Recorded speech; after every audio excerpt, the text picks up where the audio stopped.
You know that moment when you walk into an event and everything just looks perfect? Light they shine, music they play, food done ready. Everybody is fresh, everybody is smiling, and the MC is shouting, "Make some noise!" And you're just there thinking, this event is sweet.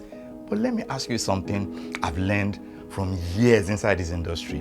When exactly did this event actually start? Because I can tell you from experience, it didn't start today. It didn't even start when the guests started arriving. Somewhere days or even weeks before this moment, everybody was already arguing about chairs. Somebody was shouting on the phone about generators. Somebody was asking, where is the caterer? Somebody was chasing a missing guest list, and somebody was testing microphone like their life depended on it. 1, 2, 8. And somebody was definitely saying, guys, we open the doors in 10 minutes. Why is nothing ready? Let me calm down. So yeah, welcome to Backstage Pass. The audience sees the show. You see the show. But I'm going to show you what I've seen behind it.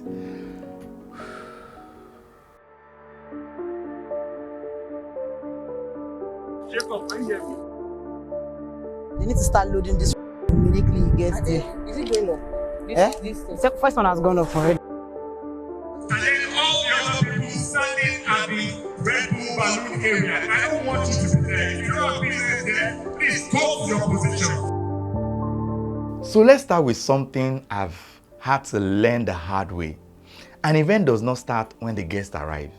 Sometimes it doesn't even start when the venue is booked. From my experience, it starts with one simple sentence. I have an idea. Or I want to create an experience. And once that sentence drops, everything changes. Because immediately, questions start flying everywhere. How many people are we expecting? What's the budget saying? Where is it happening? What's the vibe supposed to be? What's happening on stage? What are people going to eat? How are they entering? How are they living? Where do VIPs sit? And in Nigeria, there's always that one important question nobody jokes with. Will there be power? What's our alternative? What if PHCN shows us on it? Let me not go there. That's where the real work starts. The planner, the producer, the organizer, they take that idea in somebody's head and start turning it into something real. Something people can actually walk into. About a few months ago, let's say roughly 3 months now, we've been practicing, rehearsing for this particular event. I've been talking about it for about 4 years, and then we started to talk about it in earnest with the librettist and the composer in November of 2025. We began rehearsals with the orchestra in March 2026, and here we are in May.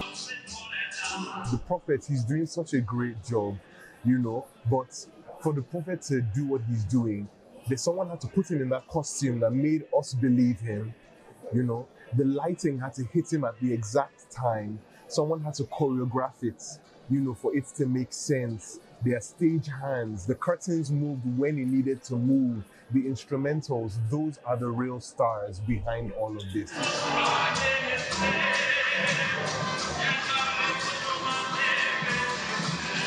Let me tell you something I've seen over and over again.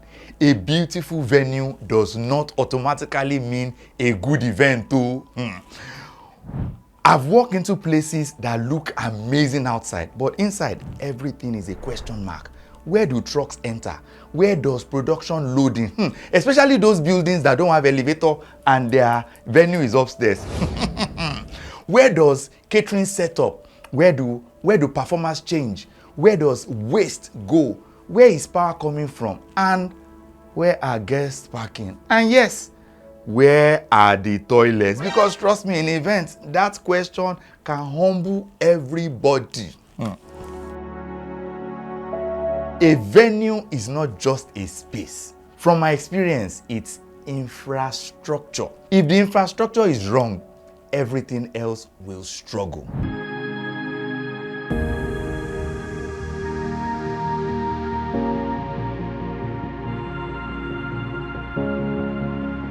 What is set up really? For me, it starts from all the preparation that you make before you get here. For this event, our enterprise stage, for example, was pre-made and brought to site and coupled on site. And even that would have been simple, but I mean, there's still some element to it because there's still the rug on it, there's still the element of the greenery and the backdrop and the logo. One thing I've always respected in this industry is decorators.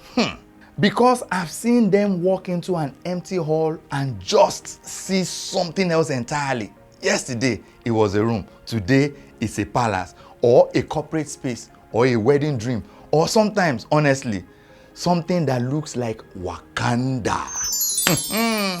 But decor is not just making things look nice. It's storytelling, it's mood, it's color, it's texture, it's lighting, it's space, it's branding. It's controlling how people feel the moment they walk in. And the funny part is, guests will just say, this place is fine, oh. They won't see the sleepless nights behind it. That's the part I've learned to respect. Truth is, when I came into the hall, first thing I did was to make a video because I was impressed by the level of work done by the technical team. The lighting, the ambience, the environment, it's top notch. From a layman looking at it, I know it's a lot of work went into putting into this place. If I'm to say what to the technical team, I would say you guys are really great. I think some experts. I think amazing does not even do justice to, like, it's crazy, to be honest. I feel like they put in so much work. Now, let me be honest with you. This is a part of events that taught me humility, because you can have best venue, best decor, best artist, or biggest budget, but if the microphone doesn't work, everything is finished.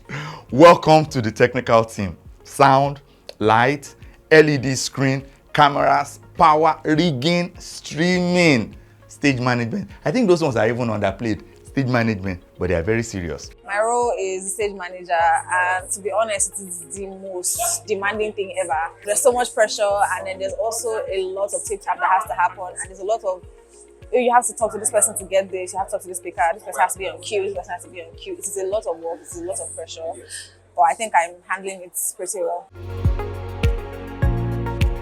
All the visible systems behind what people see, the light following the performer, somebody programmed it. The screen showing visuals, somebody built it. The mic working perfectly, somebody tested it 10 times or even more. That live feed on screen, somebody is praying it doesn't switch to something embarrassing. I'm sure you understand. Because in live events, there's no replay button. From experience, the technical team lives by one rule. We get one chance, no mistakes.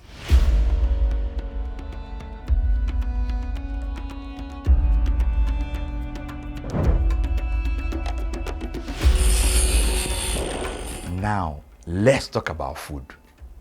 Because if you've worked in events or attended events long enough, you will know this truth.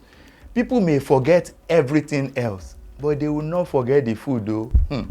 I've seen it happen. Nobody remembers the stage design, but they will ask, who catered this event? Catering is simple in theory. Feed 500 or 5,000 people at the same time. But in reality, it's controlled chaos. Food must be hot. Food must be enough. Food must be on time. And somehow, the kitchen must stay invisible because nobody wants to see 300 plates of jollof rice fighting backstage. Abi, they don't want to see it now. That's part of the magic too.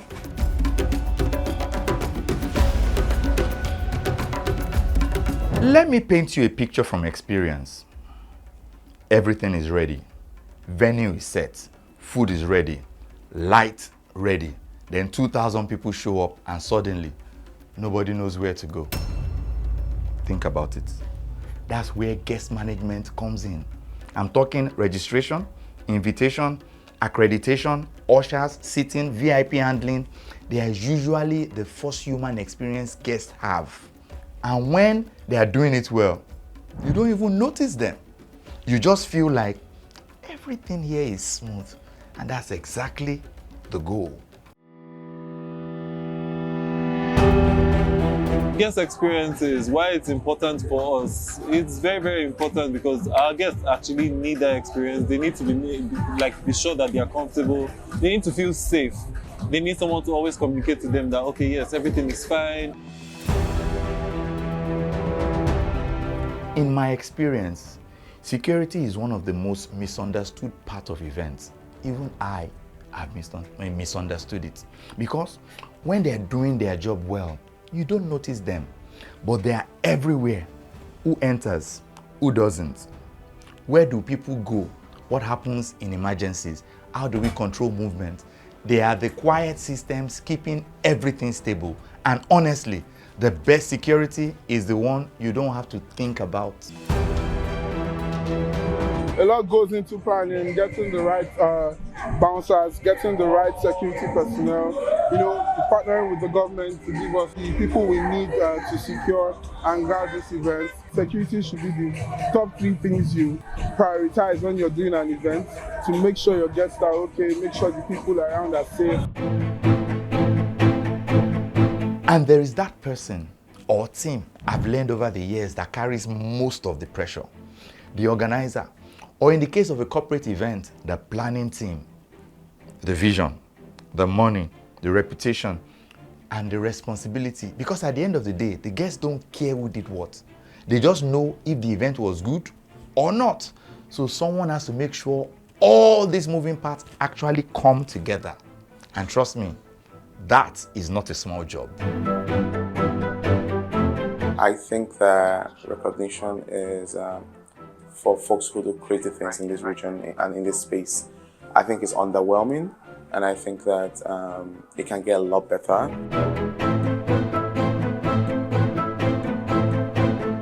And then it happens. Doors open, guests enter, music starts, lights come on, cameras roll, MCs take over, and suddenly it all looks effortless. But from experience, I can tell you that effortless moment is built on hundreds of decisions on the back of people, sometimes thousands. And that's the beauty of this industry. Across Africa, events are becoming bigger and more creative, more ambitious, I dare say.